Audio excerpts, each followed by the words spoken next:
DJ Squirrel.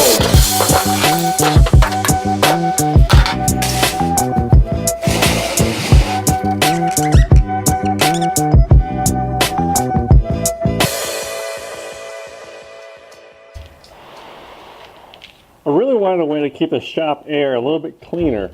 It's also hard to talk to you. I feel like I'm screaming and I can't breathe. Now there are lots of options.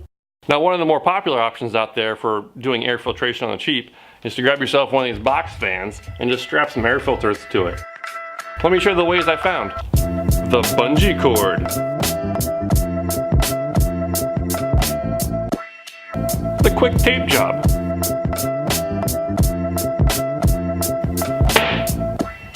The fancy tape job.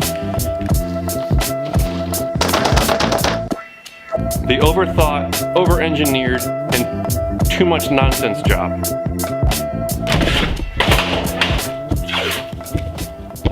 I went online, looked around. Amazon, of course, is my main place to go, and I found a couple different options. There are the expensive ones. You can get a Wen or a Shotfox. Those are kind of expensive. Those are $300–400. You can go a little bit cheaper, like a Schmarber Fate, but the problem I was having was they all use a custom filter. So I didn't want to buy an expensive shop air filtration system and then have to continue to spend $20 on brand new filters all the time. I went online and did find some mega cheap fireplace blowers though. I guess these are little blowers you install inside of the back of your fireplace. These are under 20 bucks because they're cheap China junk. China. But I'm not beneath that, so I bought one.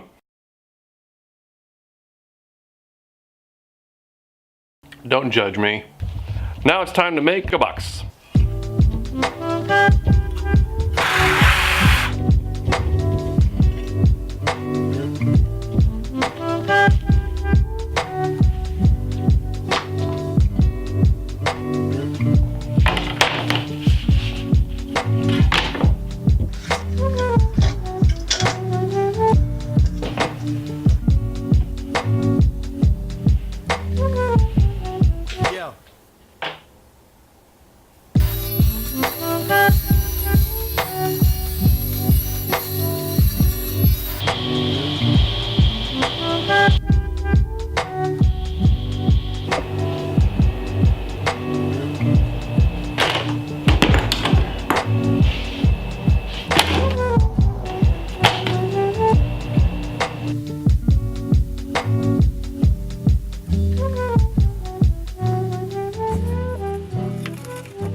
Now that my box is built, it's time to make all the pieces work together.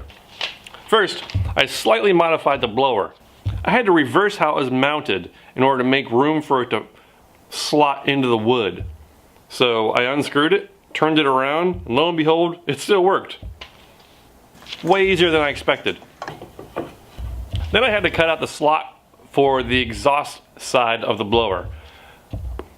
Nothing a jigsaw can't fix, so I hacked that out like an amateur, mounted it with a few screws, and moved on. Next up, I mounted the hole for the electrical box in the back.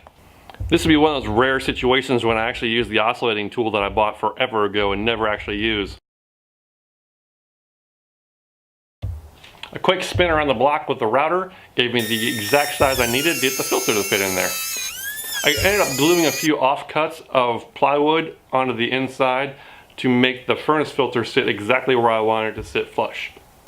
Finally, I gave the whole thing a quick sand, a cheap coat of paint, wired it up, and then got ready for blowy goodness. I tried to make it just the right size so it fit in between these rafters that I have in my shop. This keeps it up and out of my way, not on the floor, and it's right over my workspace, so it should be the cleanest spot in the shop.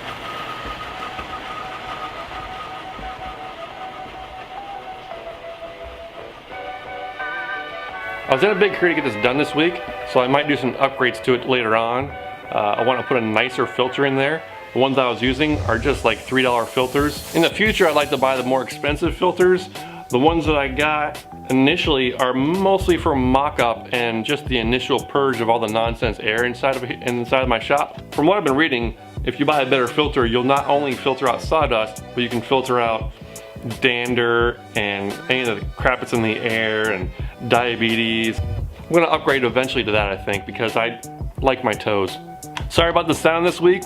I'm using a shotgun mic instead of a mic on my face, so it probably doesn't sound as good. Don't forget, I also am on Instagram, I'm on Twitter, I can't stand it, and I'm also on Facebook if you're one of the olds, so you can follow me there. Done.